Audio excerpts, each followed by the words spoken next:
Kia ora, colleagues. Hope you're having a great weekend. Thanks very much for engaging with Rua Murray's session either in person yesterday or by the recording. It was fantastic. He brought up a lot of really good thoughts and ideas and provocations for us to think about.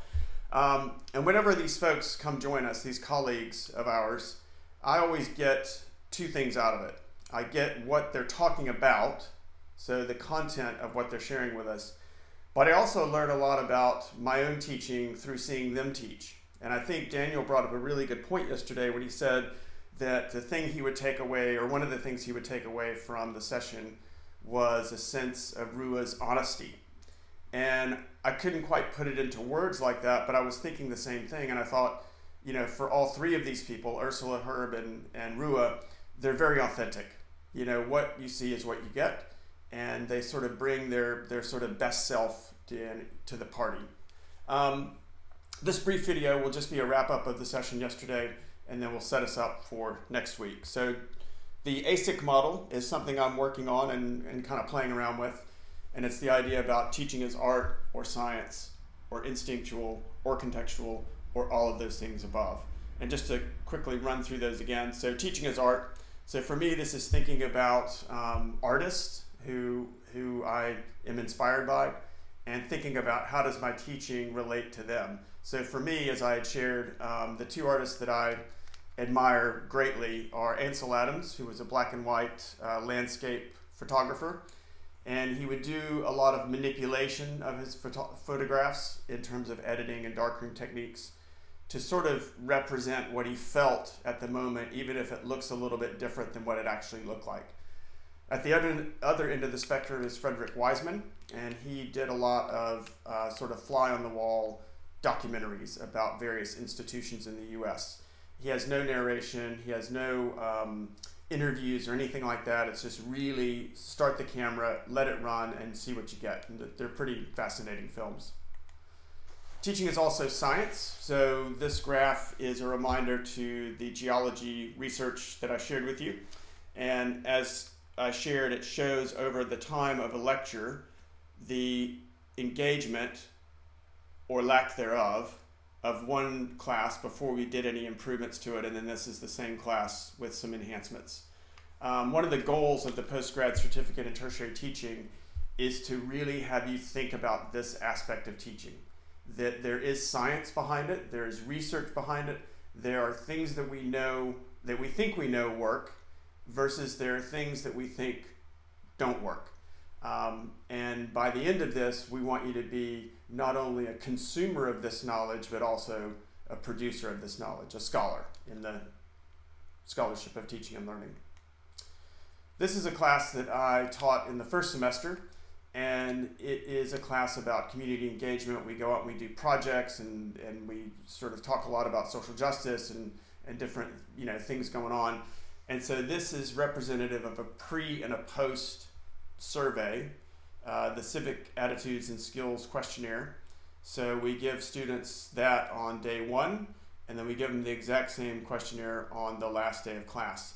And the two categories that I was the most happy about from this past semester were these, the social justice attitudes and the diversity attitudes. So there's a good bump from pre to post on those.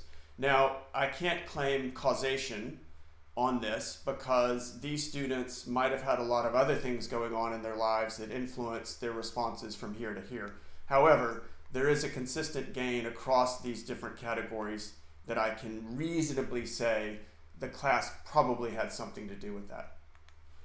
Teaching is instinctual. So this is a quote from the former or late and former president of Yale University and also the commissioner of Major League Baseball. And this is sort of where a lot of us start. So like many of you, I do not have a formal teaching qualification. I did not do a teacher training course before I started to teach high school. And I went into the job completely on an instinctual basis. On a day-to-day basis, I would just go, oh, I think this might work, and then we'd try it and it would either work or it wouldn't. So then I would learn from that and move on and so forth. So for me, this is a real good representation of that sort of experimentation based on instincts. So this was my classroom.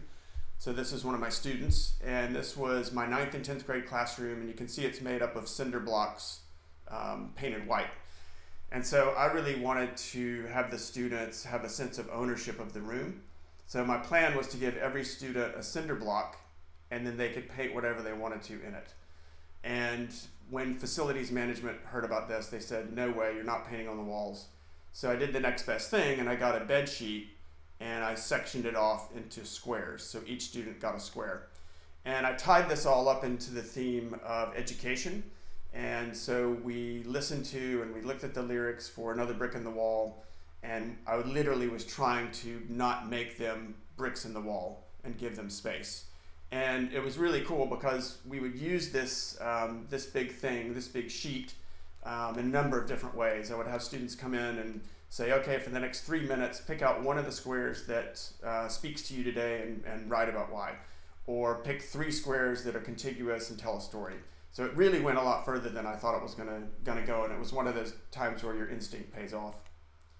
And then finally, teaching is contextual. So this is from Bronfenbrenner, who believed that we were simultaneously parts of multiple relationships in multiple contexts. So you can think of yourself here, and then this is either Canterbury, Lincoln, Victoria, this is New Zealand, this is the world. You can sort of think of this in a number of different ways.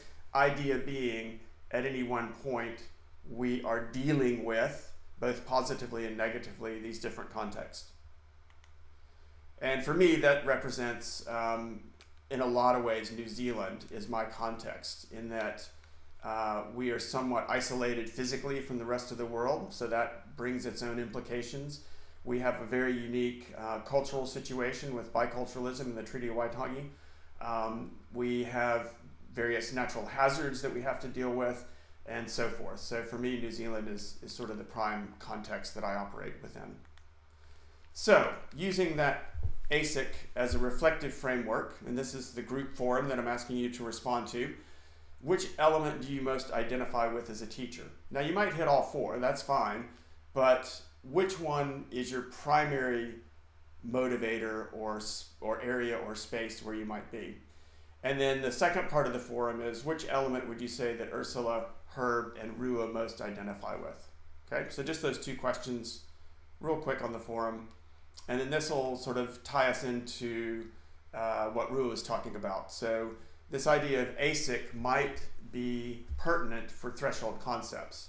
So as the readings showed and as the videos showed, these are some characteristics of troublesome threshold concepts, which are troublesome. And they can be specific to disciplines, but then I also like to think of it in terms of tertiary education. What is it that we want students to come out being able to do in terms of things that might be hard to get a hold of, like ambiguity? Like, how do you hold different things in your mind at the same time to determine whether or not one is better or worse or right or wrong or any of that kind of stuff? Critic and conscience of society. What do we really want our students to do with regard to that? Do we want them to be ready to, you know, paint signs and go march on Parliament or do any of that kind of stuff? Are there other ways that we're thinking about this, or are we not thinking about it? Skepticism, definitely, you know, sort of a hallmark of academia is being skeptical and critical. And then finally, transferable skills, communication, teamwork, problem solving, self-direction, etc. Now, Rua mentioned this, and it was great because I already had this sort of ready to go. But this philosopher, thinker, Vygotsky, came up with this idea of the zone of proximal development. So the middle here is what you're already able to do on your own. This is stuff that you are close to being able to do on your own, but you need some help and you need some assistance. This is sort of out of your reach at this point, right? So I was thinking of this in terms of how could you use this model, art, science, instinct, context, as a way to help students get from here to here. And once you've gotten to here, that's another sort of level of current ability. So then this becomes your new zone of proximal development, right? So you move from here to here initially, but then when you get this sorted, then this becomes doable because it's your new zone of proximal development. Here's how this might look, okay? So if we go back to the poem, The Road Not Taken, that I used on the first day, are there different ways that we could get students to engage with this poem using the ASIC model? For example, we can look at it as a piece of art, and we can focus on the imagery, the language, the structure, the tone, the various things that make it a poem that's quite popular, arguably one of the most popular poems in the world, right? So what's the artistic value or quality of that? So a student who's more interested in art might be ready to engage there. What about the science of this poem? So there is an interpretation of the poem that suggests that it's about schizophrenia, because the poem talks about going into the yellow wood, and the part of the brain that determines personality is thought to be yellowish in its color, okay? So there is a thought that Frost wrote this poem about schizophrenia. Now that's not too far of a stretch, because both Frost and a number of his family members suffered from very crippling, at times, mental illness. He, in fact, has a poem about going into a swamp in Virginia as a young man, not thinking he would come back out. So, you know, suicidal sort of thoughts and whatnot. So it's not that far of a stretch, but if you're a student who's into science and not into poetry, you could go down that path. Instinctual, that's a really sort of easy one, I guess. You know, how does the poem make you feel? You know, do you feel inspired? Do you feel excited? Do you feel depressed? You know, how does it make you feel? And then finally, the context. So the reality is, Frost wrote this poem as a joke. He had a very indecisive friend, and so he was writing this poem as a joke for his friend to say, look at your indecisiveness, you can't even pick out which way to go on a road. All that's to say, if we go back to this, and you've got a student who is here, and like my 9th and 10th grade English students, they really didn't get poetry. It wasn't clear to them, and it wasn't very obvious as to how to buy into poetry. So if I operated in here with these different techniques, and I could use different techniques with the same class, just different students, maybe I could get them to go from here to here with regard to that poem specifically. Sweet. So 2 things. There is a new forum in week 7, and it's just a group forum, a class forum, with those 2 prompts. Which of the ASIC components do you most identify with? And then also, which ones would you assign to Ursula, Herb, and Rua? What do you think they would say if they were asked that same question? Next week, we're going to meet with Mel Tainui, who's the Ka'arahi for the Faculty of Education, and we're going to explore possibilities of teaching in a culturally responsive way. To prepare for that, there is content in the week 8 section. So there are 2 videos to watch. One is the documentary that was on this past week, Speak No Māori, and the other one is a man named Sir Justice Joe Williams. And in both instances, there are opportunities to think about what's the role of education wide, so primary, secondary, tertiary, with regard to the advancement and sometimes, as the Speak No Māori documentary will show you, to the detriment of culture. And what is our responsibility within that? Because we're at educational institutions, what are we supposed to do with this? You know, how do we respond to this in positive ways? So have a great rest of your weekend and take care.